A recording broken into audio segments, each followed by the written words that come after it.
We are live. I am going to wait a second for people to start popping in here. Let me get everything set up and situated.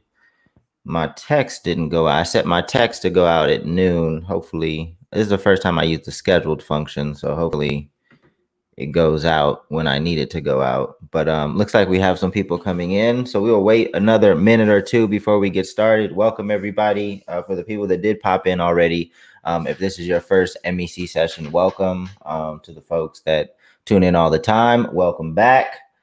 I'm not even gonna announce our guest just yet. I'll wait for a few more people to pop in here. Oh, there goes the text. It did work. So the scheduling function on Fan Connect works. So I'll give it another second or two because I know more people will pop in from the text.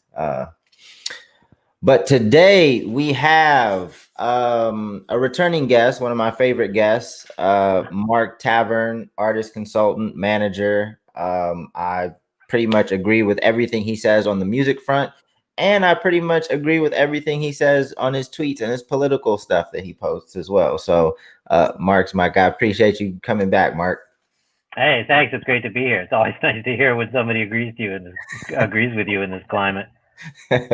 Yeah, no, just people think that the music industry is like one type of person, right? I think that no matter what your perspective is on the music industry, you can find people that you genuinely and authentically like and enjoy working with. It's not a one type of person, and that's what I found in my music industry experience. I really connect with the people that of course, offer value from a professional standpoint, but just people that I really think are cool people. And there's a lot of those. I would imagine you find that the same way. Yeah, definitely. And it's interesting. You can connect over totally different things. Like you might be able to connect over the music, or you might be able to connect over a particular artist. You might be able to connect over a particular issue or problem that you're trying to find a solution to. For sure. For sure. Well, for the people that aren't familiar with you, can you just give a brief background if they didn't catch the first session, or maybe they're not connected to you on social media yet? Sure. So I have worked in the entertainment business my entire career, and I've been in a bunch of very different organizations. My first job was at an opera company, and at the time, I thought I would work in not-for-profit performing arts administration. That led me to a record company, and then I worked for a long time at record labels, doing A&R administration. So I was planning the recording sessions, which I did for more than 200 records at RCA in the era of Christina Aguilera and Dave Matthews Band, and then as well as at Island Def Jam, where I was working on records by The Roots and Justin Bieber. So I've made all kinds of different records in my career. More recently, I've been working as an artist manager. That was kind of the way that I transitioned out of the record business. And now I'm teaching music business, both at LaGuardia Community College and at the University of New Haven. Nice. So just obviously, so how many days a week is the teaching? Is your class? Is it a couple days a week? I have a class every day this semester. This is Wow, a whole new thing for me. I'm teaching a class at LaGuardia that meets twice a week, and then I have two classes at New Haven, one that meets twice a week and one that meets on Fridays for 3 hours. Nice. So obviously, this session is a little bit more unstructured than a class. But I think it's important. I think it's really cool that you kind of, have one step and actually continuing to work in the industry. So you're staying up on what's going on and you're putting things in practice, and then you're educating as well. Do you feel like it's important to kind of stay in the music industry and educate, or would you ever just move to education full time?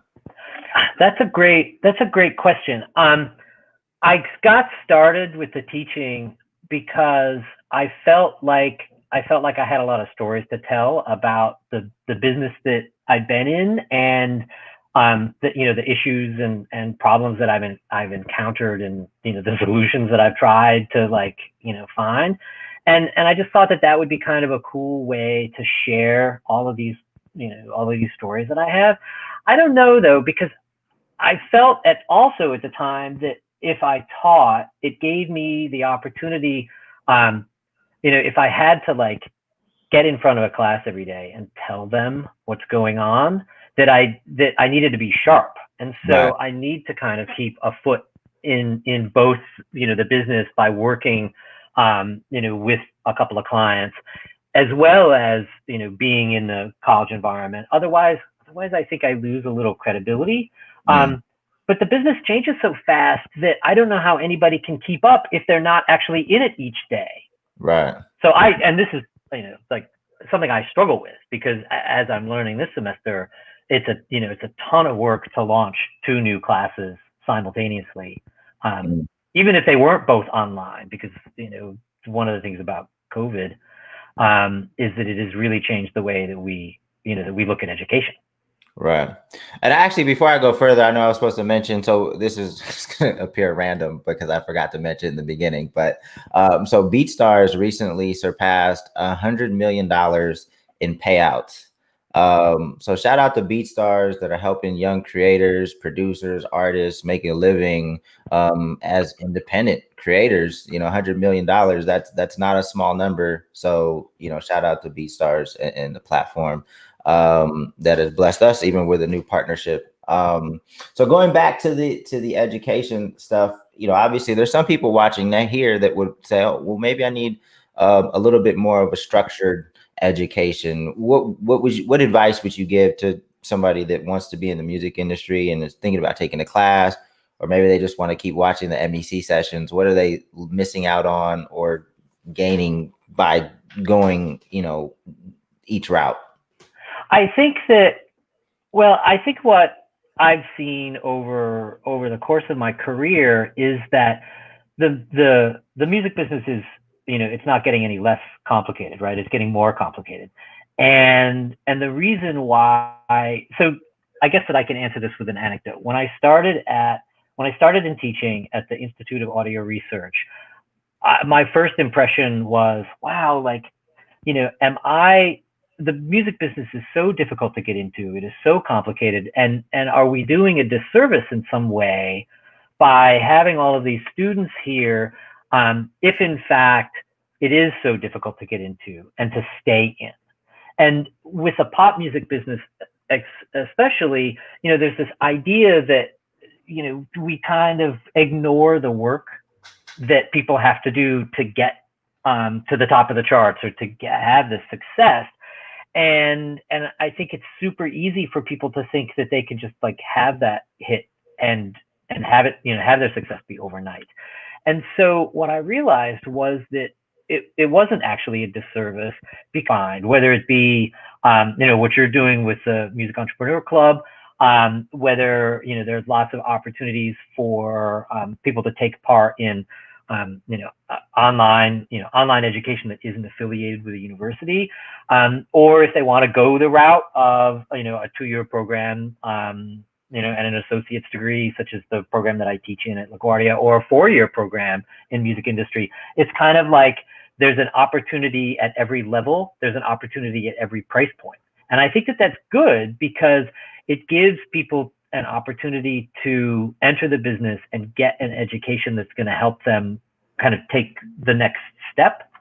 And if they learn, that, they continue to be interested, then there's another step that they can go to. Right.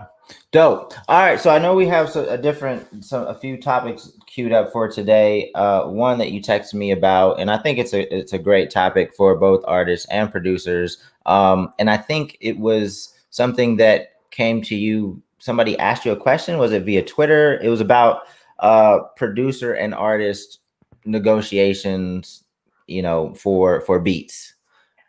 Yes. You want to kind of explain what happened and kind of what your advice was? So I got thinking about this over the weekend, because I had a conversation where I had I had an artist and a producer on the phone at the same time, Mm. and I asked them, like, what's the deal? Like, have you worked out a deal? And they both kind of shrugged, and they were like, we'll get to it. Were they And did the artist and producer know each other prior? Did they already have an existing relationship, or did they yes, just connect over the internet? no, they had an existing relationship, and there is one track that's been released, um, and so I was asking them, like, what are the plans for the future, and how have you worked out your relationship in terms of songwriting? How have you worked out your relationship in terms of the production? And this for me reminded me of someone who reached out after the last time that I was on the MEC, and posed a question to me, in a consulting session, which was like, I sent some beats. I sent some beats to an artist, and they hit me back, and they want to use one. Mm-hmm. Like, I don't have a manager, I don't have an attorney. Like, what do I do? Like, what are my next steps? And I was reminded that this weekend, because this artist and this producer who have been working together hadn't actually had a conversation about what might happen. And that just got me thinking that that would be a great topic for us. And it's the kind of thing, the kind of everyday kind of advice that I think is important for people to hear. Right. So even with the producers that are just sending out beats, and then somebody says, "Hey, I'm interested in this beat," to not have like an understanding of what needs to happen next, or what prices you should charge, or how to negotiate, is definitely a flaw in your business practices. You should definitely have, you should definitely understand kind of what needs to happen next. So in terms of the two folks you were on the phone with, the artist and the producer, how did that end, or how did you kind of facilitate that conversation? Well, what I did in that case was that I started to quiz them on, on like what had they done, like who gave who what, like where did the music come from, where did the lyrics come from, did they work together on any part of that? Did they change? Did the beat get sent from the producer to the artist, and then the artist wrote lyrics, but then did the artist actually go back to the producer and say, can you change this thing, or can you change that thing? Like, what roles did they have in the songwriting first? And I asked them both, like, what are your expectations? If you wrote the lyrics and you wrote the music, is the understanding here that you're going to split the music publishing on a 50-50 basis? And luckily, in this case, they were both like, yes. But that, I think, is, that's a risky question for some, especially if you don't understand like how music publishing works and how splits work, and that the producer, a producer who has just written an underlying beat really doesn't have the ability to make a case for owning more than 50% of the song. Right. Likewise, an artist who's writing the lyrics, if they're not actually collaborating with the producer on the underlying music, they don't have a claim, at least based on what I just said, on more than 50% of the music publishing. So you kind of have to understand like what the practice is, and then talk with each other about who did what, and use that understanding of the practice and compare it to who did what to actually end up with splits that everyone is comfortable with. Right. So what you're saying, and then from what I've seen, is just typically, the production, the producer, whoever composes the music gets 50% of the publishing, and then the lyrics, whoever's writing this, writing the lyrics is 50% of the publishing. It may change if the artist is part of the production piece, is helping the producer, kind of coaching them. Because I've seen situations where artists, they can't make the beat themselves, but they're basically telling the producer, like they're sitting, like literally sitting in the studio telling the producer what to do, and he's basically constructing the beat for him. So that in that situation, there might be a case for more than 50%. But even in that case, I think they just decided to do 50-50 on the publishing side. So did they talk on the master side? What was the agreement in terms of any percentage split on the master side? Was that part of this discussion? It was, and the way that I dealt with that was to ask them, what the expectations were in terms of how it was going to be released. Mm. And what I mean by that is the artist going to release this track? Do they have the DistroKid set up, or do they have TuneCore, or how is this music going to actually reach the marketplace via distribution? And is the artist going to be in charge of the marketing? Is the artist going to be paying that money? Because if the artist is doing that, then I think that there's a really good argument that they should own the master outright, and that the producer then is undertaking the role kind of traditionally, that we would look upon a producer as having, where they share in a piece of the record royalty that the artist would receive, or they share, in this case, because it's an indie thing, they share in a percentage of the artist's revenue in connection with that track. And this, I think, again, can be super confusing for the producer, because they're like, wait, I own that because I created that recording. I created that master when I created the underlying music, when I created the beat. And I've seen some beat leases recently that have really made me crazy, because they took those rights away from the artist. And I, I want to say to the artist, like, if the expectation is that you're putting the track out, that your name is going to be on it, and you are the one spending the money, taking the risk, then you are the one who should have the ownership. Doesn't mean that, at the same time, that the producer can't actually expect to get a piece of that. Right. But certainly not even 50%. Right. Yeah. I mean, there's so many variables at play here, that can determine how these negotiations work. Like you said, if the artist is putting up the money, they're shooting the video, they're running Facebook ads, then it makes sense for them to own the master and to give them maybe a percentage of the royalties on the master side. Where a producer can, build some value and maybe build some leverage is if, I've seen some producers that have like big platforms of their own, like, so releasing music through them, or just having their name tied to it, adds to the value of the song. I've seen some producers that just understand marketing. They understand Facebook ads. They bring a skill set. So it's not just their platform, but they bring a skill set that can help the artist come up with a marketing strategy, and maybe help them run their Facebook ads and do some other things creatively to market the record. I think you can build some leverage there. Some producers also are engineers.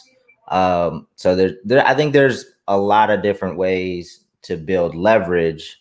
But it's typically the people that are taking on that financial risk that will end up owning the master, or a majority of the master, and then the producer will get a producer royalty on the master side. Is that what you've seen, Mark? Yeah. And this is the thing, to go back to your question about education, this was kind of the thing that I realized that is super important at the moment, that there are all of these revenue streams now available to producers that didn't exist even, 5-6 years ago. And, a company like BeatStars that has created a marketplace, has created, they've created revenue streams for producers. It used to be that a producer, their revenue stream was their contact list, right? And the artists that they could work with and either write for, if they were a writer and a producer, and or produce for. But they could only do so much. There's only 24 hours in a day. There's only so many contacts, in your phone book. And so they were kind of held back a little bit, to the extent that their ability to get to all of the artists was, hampered. And of course, if the artist is the one who's taking the risk and being in charge of the recording, that kind of puts the producer in the back seat. But something like BeatStars, it's creating this new marketplace for producers. And that's when I realized, like, wow, the educational value here is super important because people aren't fitting into their traditional roles anymore. Right. And we need to think about how best to go, how best to help them kind of operate and take advantage of those those new things, those new revenue streams that are appearing because of that. Right. So have you ever seen a situation where, and I think we talked about this with Jake Gold when we were having our conversation. Even though we have platforms like BeatStars does distribution now, and you can set up your splits on the master side. So if somebody gets 20% of a record, it could go out, and it's easy. However, if an artist isn't distributing through a distributor that has the ability to split payments on the master side, have you ever seen a deal where an artist just gave more publishing, like to say, okay, well, instead of 50-50 on the publishing, we'll do, you own 75% of the publishing, we'll take 25, but we own 100% of the masters, and we won't be paying out any producer royalty? Have you been a part of it? Because I see how it makes sense, but I don't think I've ever been a part of a negotiation like that. But I don't really see anything wrong with it either. God, that's such a great question. I have not encountered that situation. I can totally see where that would come from.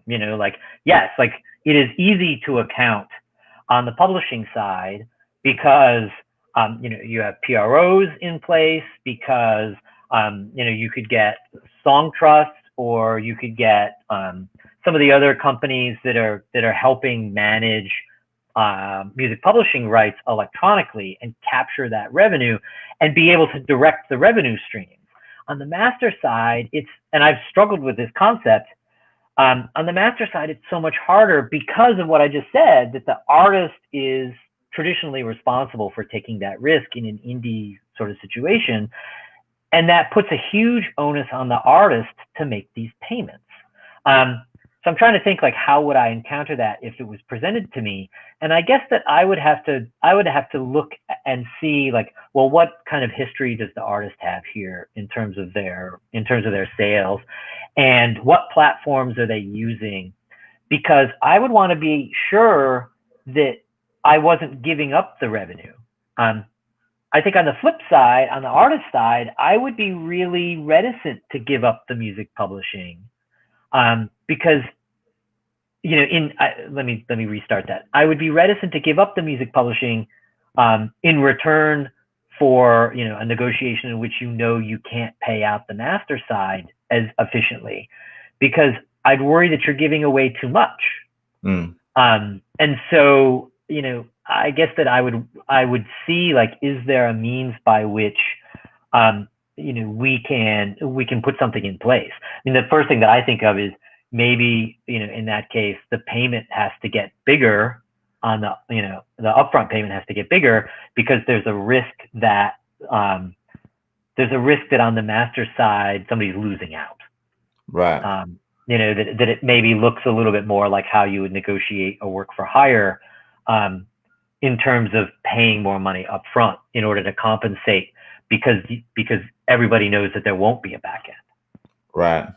So, I mean, I think at the end of the day, I mean, we can't go through every scenario, and there might be different variables in place that might make one producer agreement different from the next. But I think ultimately it needs to be a transparent process. It needs to be a documented process. Everybody just needs to agree and understand what they agree to, so everybody could be held accountable, when the money starts coming in. I think that's, I think that's the most important piece. Go ahead. You're about to say something? I was going to say that you don't even need a contract. And this is the consulting conversation that I had after that first MEC talk. And so, in answer to this producer who was like, I sent this beat and the artist was interested, like, what do I do? How do I protect myself? And, so I said, well, don't send them the session yet.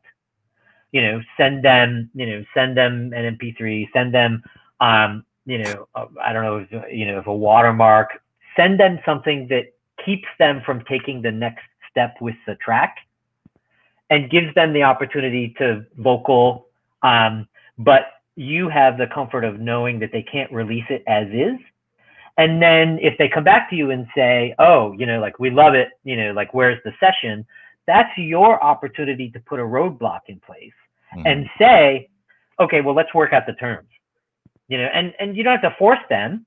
You could be like, here's my understanding of what we did. And if you do this by email, then you can have that conversation about what everyone agrees to, before you've given away your leverage by giving them the session, and putting at risk, your track, that they might release it and then get some leverage on you that keeps you from, getting paid, and make sure that you can get to an agreement that you understand, that everyone is, being transparent about. I totally agree with you. You don't have to have the attorney or manager at that point deal with it. You can say, here's what we did. You can have an exchange on email.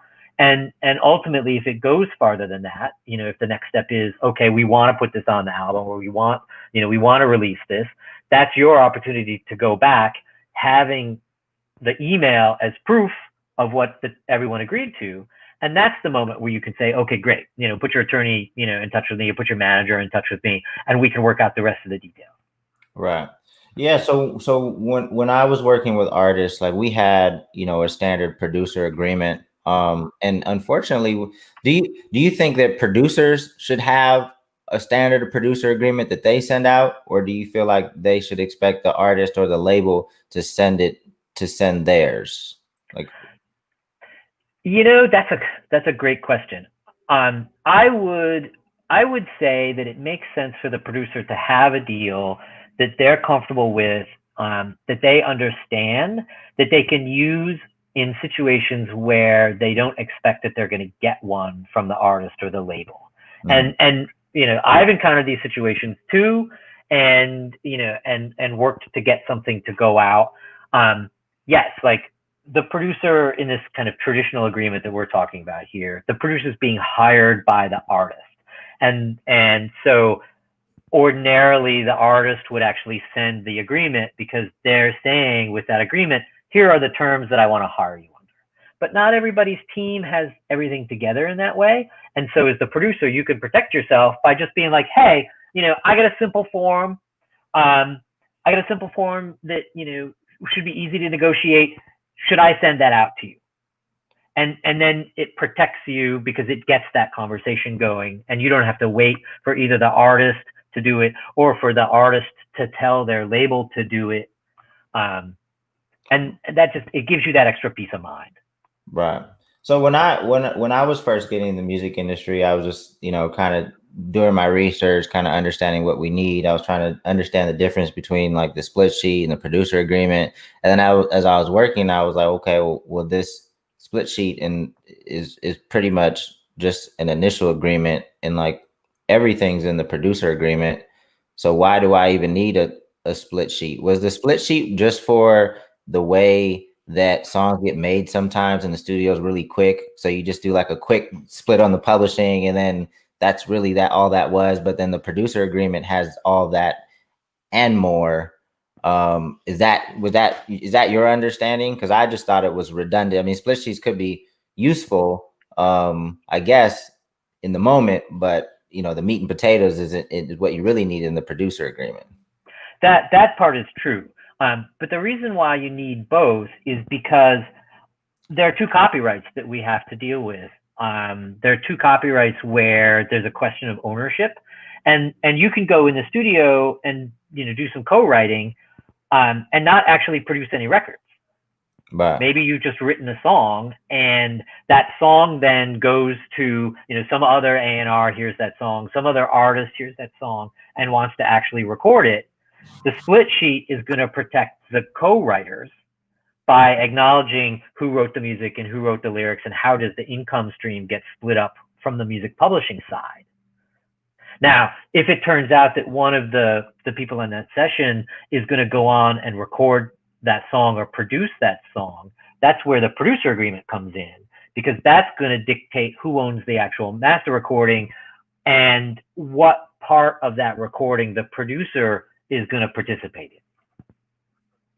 Okay, that makes more sense. So again, sometimes I'm blindsided because I never worked with just like writers. Like, all the guys we work with, they write their own stuff. It's the producer and the artist is pretty clear cut. But when you have other people involved, co-writers, things like that, I see where it makes a little bit more sense. But for us, it was like, okay, the split sheet really just has a part of the information that just goes in the producer agreement already. So let's just do the producer agreement and transfer master ownership, come up with a producer royalty percentage and split the publishing.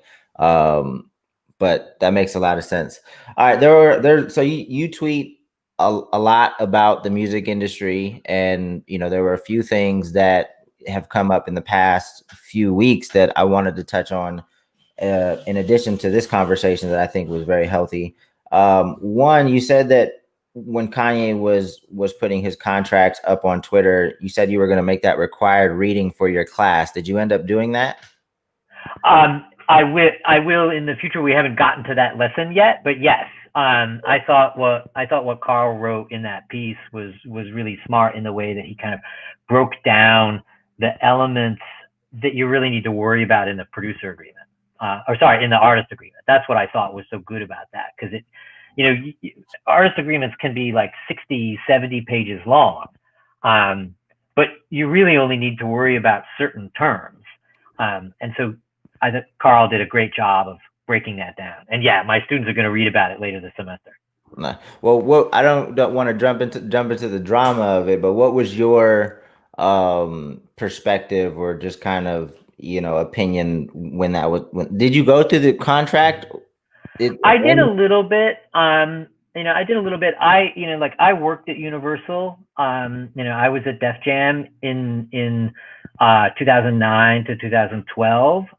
So I have a different kind of relationship with what was going on there, because there are people that were being called out in those contracts whom I know, and that made me a little bit uncomfortable, because they are confidential business dealings, and just in terms of like how you go about business, I sort of felt like throwing everything on Twitter isn't necessarily the best move on Kanye's part. I guess that I would also say that at that period, the deals reflected two things, and I think that Carl does a good job of talking about this in that piece. The deals reflected what an artist could expect to get in that early 2000s record company era. And I think that it's really easy for us to forget that each of these deals kind of exists in time, based on what the sales history is, based on what format it can be sold. And we kind of lose that context in this discussion where we're just going to drop a record contract on Twitter and then have everybody pick it apart. I think perhaps the royalty is a little low, but I think that there's also an argument at that point that there's the story of how Rockefeller didn't consider Kanye to be a rapper yet. He was only a producer, and so they didn't want to take the same kind of risk on him. But then as the sales figures grew, so did the money, right? And I think that kind of shows how a deal that may not be the best at the outset can become a deal that works, because the artist grows in stature and has more leverage over time and can use that, to make for better terms. Right. I mean, I think, we started our label in 2008, but we started signing artists in addition to the artists that I started with probably in 2012.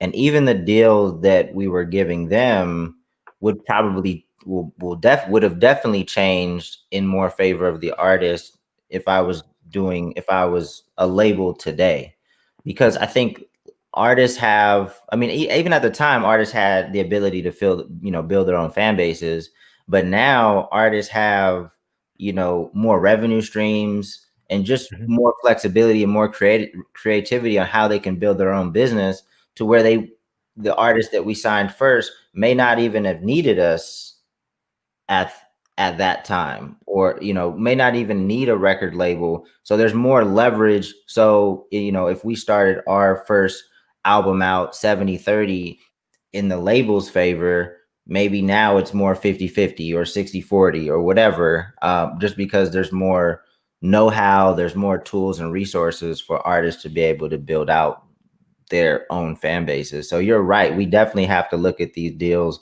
for what they were at the time and what other options did Kanye have at the time.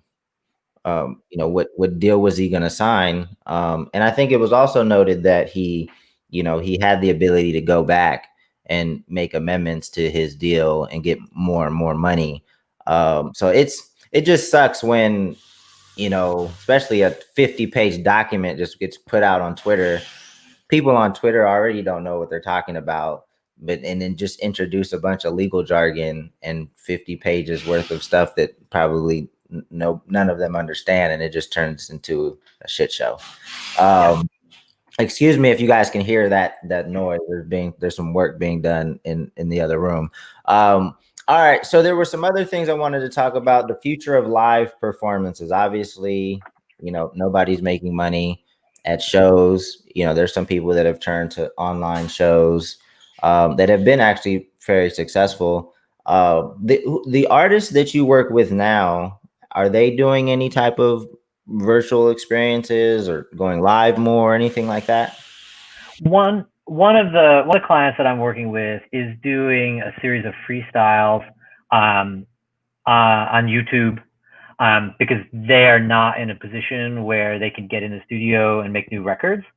And so, I thought that was an inventive. I thought that was an inventive solution to solve kind of both problems of being in the marketplace. That they're solving the recording problem because they can't get in a studio and put records out, and they're solving the live performance problem, by being on YouTube and doing freestyles. I have another client this Friday who's actually doing an online conference that's specifically about collaboration. So it's not a performance, but it's like creating. It's as I see it, it's a brand building exercise for them, and a way for us to create some content that perhaps we're not going to monetize directly, but that will go toward creating more of a brand around their voice, and around them being an expert, in terms of how do you go about collaboration in a time when we all can't be in the same room together. Right. Yeah. No. So. Oh. You muted yourself. You can hear me now? I'm good? Yeah. Okay. Yeah, so even with one of the comedians I manage, I encouraged him to start a live show. Yes, to engage his audience, to grow his audience. But I think it's good practice. It's always good practice to go live. Even when shows do exist, I always encourage young up and coming artists to get on the stage as much as possible, because ultimately, if you do want touring to be a big part of your business, you have to be very good at it. And if somebody sees you one time and doesn't have a good experience, they're not going to come back. So you have to ensure that when you do get on stage, you give a great performance and people want to come back. And it's not a very easy thing to be good at just right away. Right? There's so many different things that can happen when you're on stage. Somebody can throw a water bottle, the mic could go out. Like, you have to get comfortable on stage so that you always are in control of your voice and different things that may go wrong. And I think just going live is a good way to just have more control over your presence, have more confidence. To me, it's just good practice to go live. Even if you're going live for like 4 people or 5 people, there's not that many people that are going to be naturals and just comfortable to be able to get in front of people and just start talking and just have as much as control as somebody that's been on stage for 100 shows. So for the people that are watching, just go live and get used to it, get your reps in, because if my guy wants to host anything in the future, there's a lot of it can't be replicated on the screen. I get it. You're not walking around, you're not doing stuff like that. Although you can set up a full on performance in your room and go live. But I just encourage as much repetition as possible. But when do you see, in terms of the future, looking, for live performances, do you have any insight or have just an opinion on when you think things I might? think I think that my opinion on this kind of still stands, that we aren't going to begin a full recovery in terms of the live business until we have a vaccine. Right. I don't see that people are going to be comfortable being, in clubs and concert halls until that takes place. But I also don't see communities allowing those kinds of events to take place. And certainly what we've seen, in the past week in terms of the spread of COVID, kind of despite protocols that are put in place, despite testing that is assumed to be ongoing, it's still there's still lots of opportunities for people to catch the virus and get sick. So I just when I saw I talked about that a couple of months ago, and when I saw the postponement of Bonnaroo to next fall, I just thought like we're not even in a place yet where we can think a year in advance. Right. And I think that what we will see in the over the coming winter, as we head toward a year of of pandemic, is going to tell us a lot. If we can weather going through another 6 months of being cooped up, once we close down, because the weather gets cold, then I think we'll be able to see that things can reopen. But if we can't do that, then I think that date gets pushed further out. Yeah, and I think it makes it tougher on indie artists that don't draw as big of a crowd, because I think for the bigger acts, they're trying to come up. There's so much money involved there that they're trying to come up with more creative ways, whether it's pods or like drive-in or drive-in like experiences. I think they'll start creating stuff like that for like your top tier earners, where they can probably hike up the ticket price and have a few less people there. But I'm not sure what that means for independent artists and what those creative experiences look like. Go ahead. I'm sorry. I was going to say that I think you have to experiment, and I think that your advice about just going live is so important, because we don't quite know where we're going to end up, or when we're going to end up back in a live performance situation, and I don't think that it pays to wait to try and find out. So if you can create a text marketing system or an email marketing system and reach your fans that way, and use that in conjunction with some kind of online event that you can do, that you can put a gate around and monetize, try that and see. And maybe what that means is that you use some online tools that aren't meant to work expressly in that fashion. Maybe, for example, you do something on Zoom, but you use a PayPal gate that people have to pay in order to get the code, and you serve them the code. Zoom isn't necessarily meant for that purpose, but if you watch what other artists are doing and you experiment a little bit, maybe you can build a revenue stream for yourself. And I think what we'll learn is that there are some people who are happy to interact online because they can't do it any other way. Right. If you can't, and this is something that I've got my fingers crossed for when we return, that maybe there's a market that you are big in that you can't reach.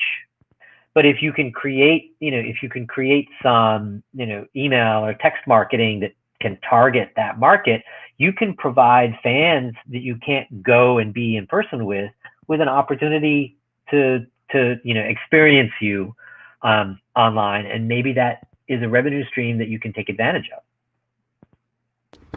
For sure, for sure. Oh wow, it's already 12:45. I definitely want to get to some questions because I know people have some. I saw a few. I'm gonna scroll up and grab one.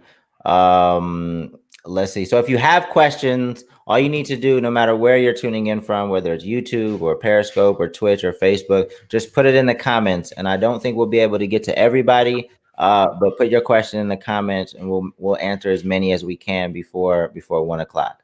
Let's see. This looks like a long question. This is from Tandy. Can you touch on artist management contract types? Can you share what your basic management duties are for the artists you represent? What percentage do you take? What percentage? There's a lot of questions, Tandy. What percentage do you take when you represent a new indie artist? Is there a difference in percentage you receive from producer income and that of the artist? All really good questions. So let me see if I can answer them in order that kind of makes sense. I don't discriminate in terms of what I charge. So the commission is going to be the same whether you're an artist or a producer. The difference in the amount is going to depend on experience level and leverage when we negotiate. If you're a new artist, I think it is not unreasonable for a manager to be looking for 20%, kind of on the high end of the scale, because the value that they give you is greater and your earning potential early in your career is lower, and that provides a little balance there. Doesn't mean you can't renegotiate in the future. Certainly doesn't mean you shouldn't try. More established acts, or acts that are in genres that don't traditionally make as much money or that have lower margins, then I'm going to be more willing to take the 15% that is more standard. So that's how I would kind of break that up. In terms of contract types, I would say the managers typically work on a commission basis. You should, as the artist, be sure to have conversations with them about what they're going to do. And so your question, your second question about what are the roles are, it's going to be a little bit different based on who the artist is. And you should be very upfront in those initial conversations that you have about what the expectations are, what you need help with, what your strengths and weaknesses are, and also what are the strengths and weaknesses of the manager, and what do they expect that they're going to be doing on your behalf. That's going to prevent a lot of confusion, and it's going to make you feel like, as the artist, that the money that you spend on a commission is well spent because you're getting, you're getting some value that you wanted out of that. I think that answers all of them. Oh, you're muted again. Damn, I must be pushing it twice.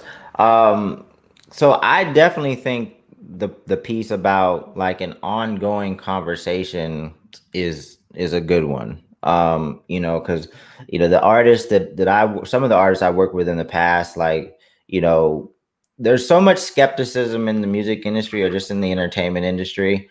Everybody's always on guard, and like if it's somebody that I really want to work with, I'll just, and I don't advise other managers to do this, and I don't know if other managers will do this, but I'll just start working. I'll just start working with them, help them out for like, however long, and then because I feel like sometimes artists, like, they need to put their guard, they need to put their guard down and kind of see what I bring to the table and what structure I put in place. Now, I'm not going to work forever. I'm not going to work for a year. I'm not going to work for 5 months. Like, I'm not going to work for an extended amount of time, but I would just approach it like, okay, well, let's just start, putting some initial meetings in place, putting some initial structure in place so they can see the difference between how they were moving and how I'm suggesting that they start rebuilding their foundation. And then it's an ongoing conversation.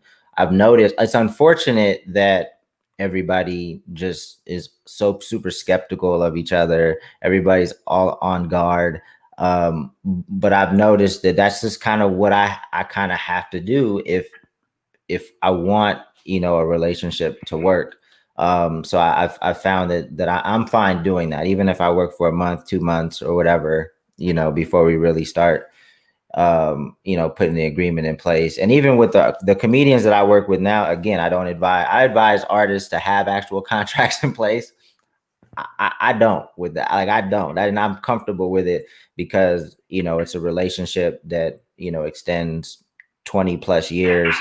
And at the end of the day, if somebody doesn't work with me, then I don't want to work with them, and I got other stuff going on. But I don't advise other artist managers to do that. I think you should definitely have a contract in place, to protect yourself, because artists can put in a lot of work, and you could potentially get fired at any time, depending on what your contract says. And, you know, if you've put in a lot of work, there should at least be a clause in there that guarantees a little bit of something, you know, after, you know, after you stop working, if you worked on some things that produced a lot of revenue for your clients. So I hopefully some of that helps, Tandy. I'm going to grab another question. Hold on. As a producer, you must, Nadir, you must not have seen the beginning of this session. But as a producer, how should we or can we protect ourselves? If you didn't see the beginning of the session, you probably just want to watch it once it gets posted. But Mark, do you want to give a summary? Something that I would say, you know, I was talking with DJ Payne One earlier on Twitter about this, and I think that producers, his point was, a lot of producers are kind of holding back a little bit out of fear that they won't be protected to the extent that they want to be, and we were kind of agreeing that you shouldn't do that. You shouldn't wait. You know, you should get the track out there, and not let it hold you up. So I would say that. And then I think that the other thing, you know, that's important is just, you know, you have to have a conversation about what you did and what the expectations are. And you need to have an understanding of, you know, what you did and what the music business practice is. And, you know, and that's what we were talking about at the beginning. But just the idea of, if you are the songwriter, if you are the producer, if you did both, what revenue streams should you be looking to protect?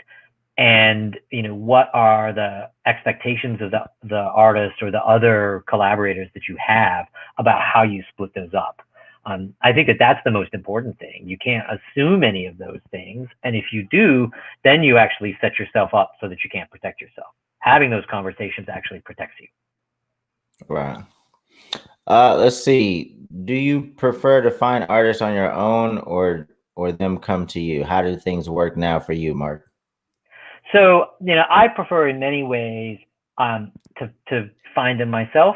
And I think that, you know, that doesn't mean that, you know, presented, you know, if an artist presents themselves, that a manager isn't going to pay attention to them. But I do think, you know, I wrote for DJ Booth about this a while ago, that you have to have an understanding as an artist that the manager is looking for certain things, and each manager is going to be looking for something different. And you need, you know, the most important thing that you should be doing is working to build your own career and doing the kinds of things that show that you have some business happening, that, you know, that you understand how the music business works, that you can drive your own success, that you can find your own fans, because that is the kind of thing that any manager is going to be on the lookout for. And, you know, if you can show that you're building that story on your own, the managers are going to come to you, because they're going to find out. They've all got their ears to the ground. They're all talking with people, and those stories are going to filter back to them.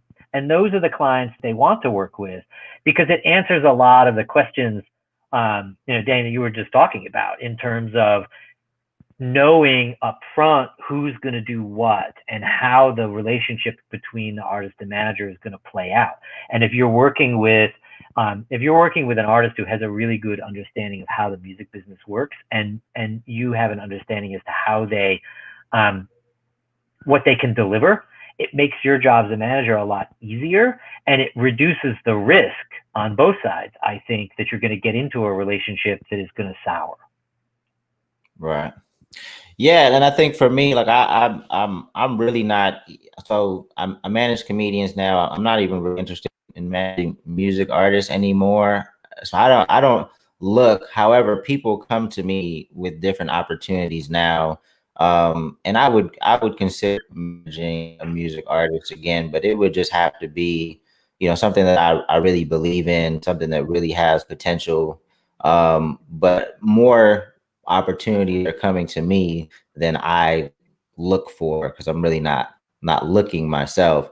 And I don't know too many music managers that are established that are looking. I think some of the up and coming managers um, are looking, like actively looking, because they're trying to get some experience under their belt. And actually, going back to something that made when Tandy asked her question, made me think, like, a lot of these up and coming artists, you're getting a you're getting 15% of nothing for probably a while. So that's another conversation that I think we need to have, Mark, because it's like a lot of these artists that feel like they need managers aren't making any money. So how do you navigate, like, what should that conversation look like, or what should that agreement look like as a manager of an artist that is not a full-time artist yet? Something that I said to my artist management class at the beginning of the semester, to kind of get them thinking about this question, which I think is a good one, is understanding what 6.67 means. We talk about how a manager's commission is 15 to 20%. That's what they're making from the artist. And so what I said to my class was, write down on a piece of paper the amount of money that you need to feel like you've got a successful business. If you have an understanding in your business plan of how much money you need to pay the bills, how much money you need to pay off your loans, and how much money you need to live, what's that total? And then you have to multiply that by 6.67, because that's how much money as a manager you have to bill at 15% in order to end up where you're going to have your bills paid and where you're going to be comfortable. And I think it was a really eye-opening experience for my class, because they're all thinking like, oh, well, 15%, like, that's plenty of money. I can live on 15%, And then when you look at the flip side of that and say, okay, well, it's actually 6.67 times what I need to make, because that's the number that you have to get the 15% of. That changes the equation in terms of your overall revenue stream and how many artists maybe you need to be working with to achieve that financial result for yourself. That doesn't mean you shouldn't take the chance when you feel like it's there. But I think that it's a great way to kind of look at reality and think about, what you have to do in order to have that kind of success. Right. Yeah. I mean, especially, there are successful independent artists, but as a manager, you're probably going to have to manage several artists, or just have other projects on the side, or other businesses, or, other consulting projects, or whatever else you do on the side to make it work.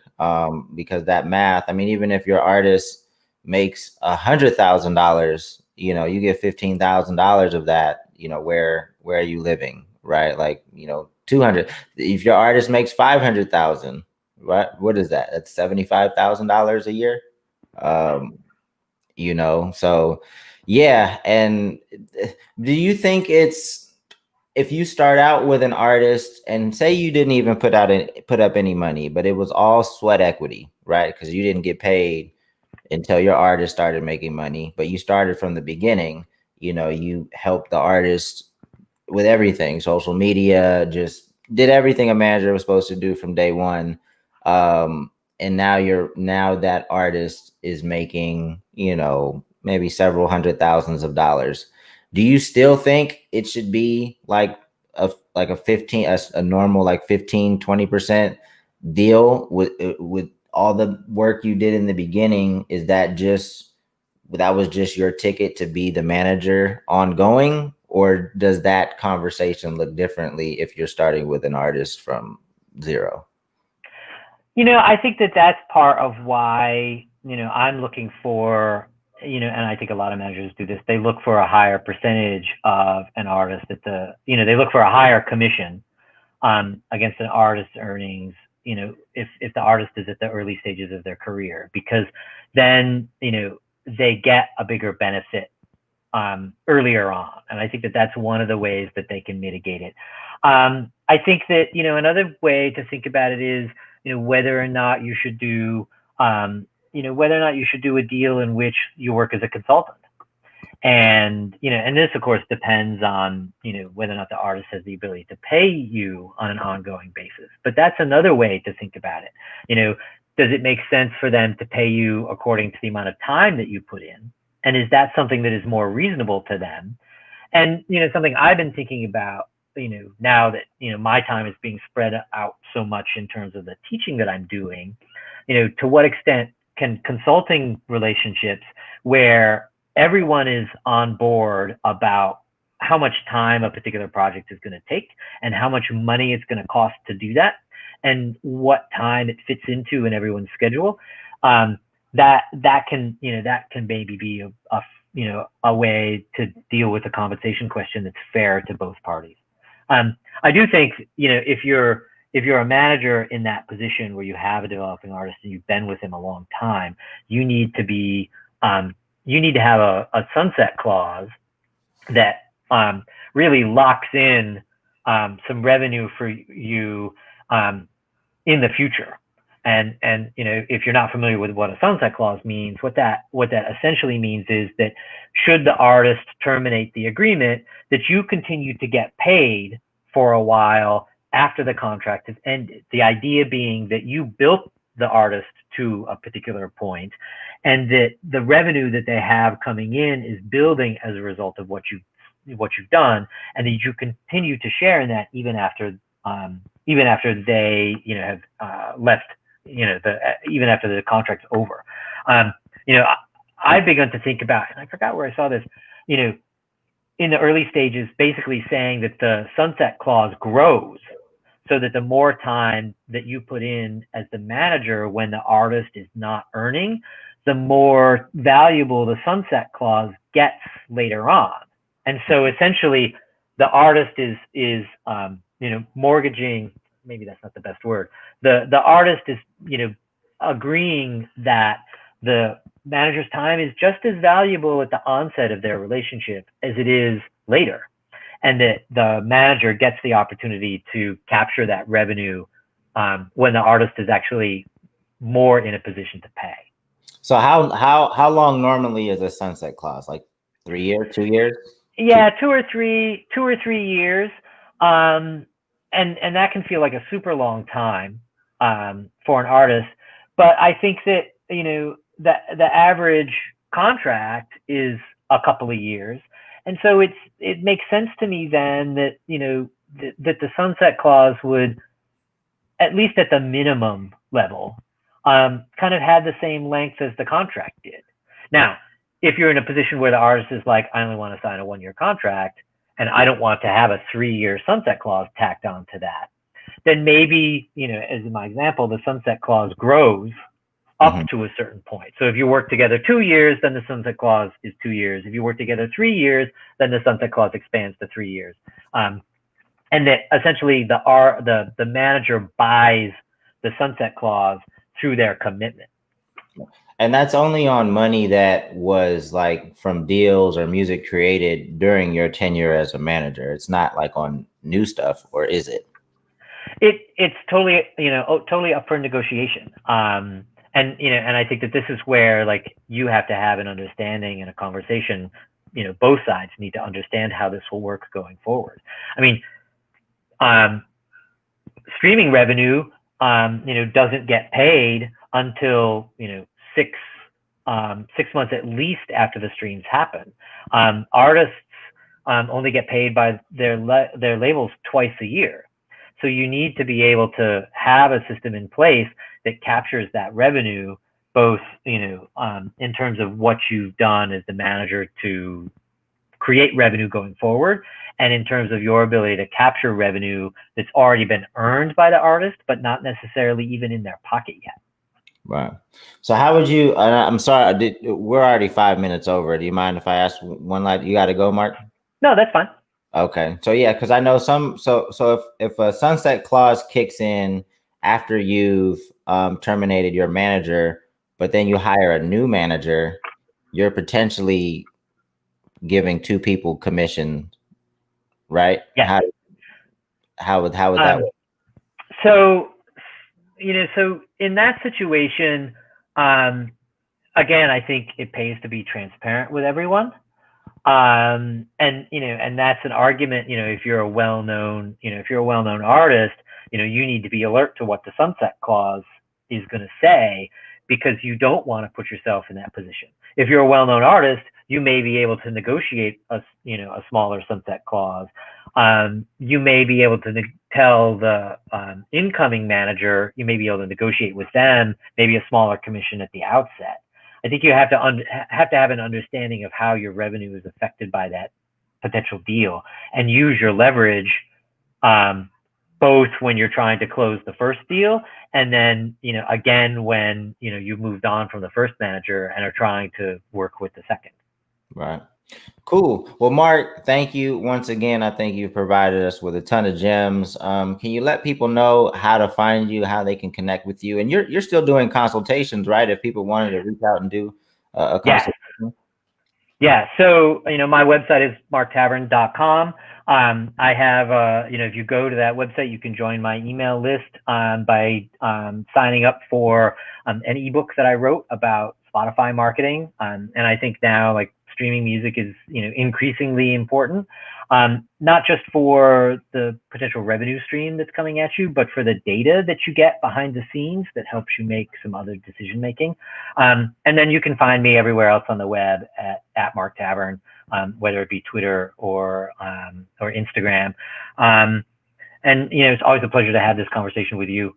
It's always a lot of fun to come on and talk about these things. If anybody has questions, you can go to my website, sign up for a consultation as well. Awesome. Thanks, Mark. I appreciate it. Everyone else will be live again next Monday. Payne will be live this Thursday with another MEC session at the same time, 12 p.m. Pacific, 3 p.m. Eastern Standard Time. Thank everybody for joining. I will see y'all next week. Peace.